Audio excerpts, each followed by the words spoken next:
Kuha sa CCTV ang pagtakas ng isang lalaki sa kanyang asawa. Makikita na siya ay tinutulungan pa ng iba niyang kasabwat. Inabutan siya ng hagdan para makababa sa second floor. Unti-unti nang bumaba si Mister sa hagdan mula sa second floor.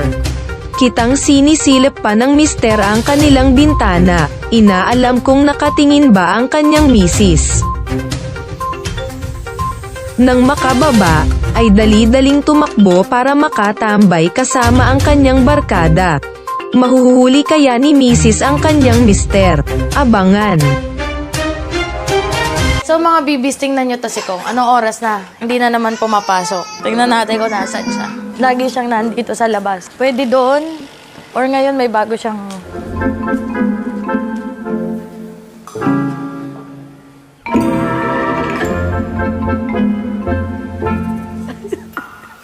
Ano bang ginagawa mo dyan? At lagi ka nakatambay dyan. Magdamagan kang nandyan sa labas. Guys, kami na. Na? Kiss.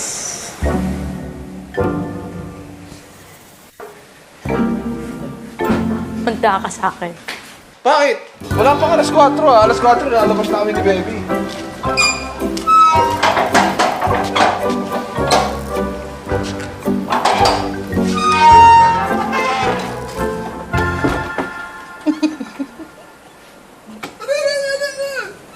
Oh!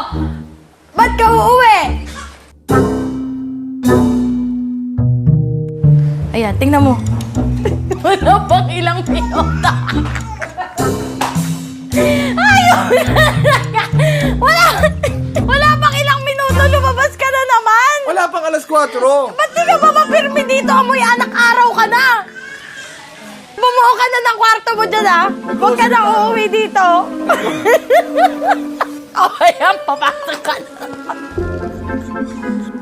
Papasok na naman siya. Tingnan mo, iikot lang yan.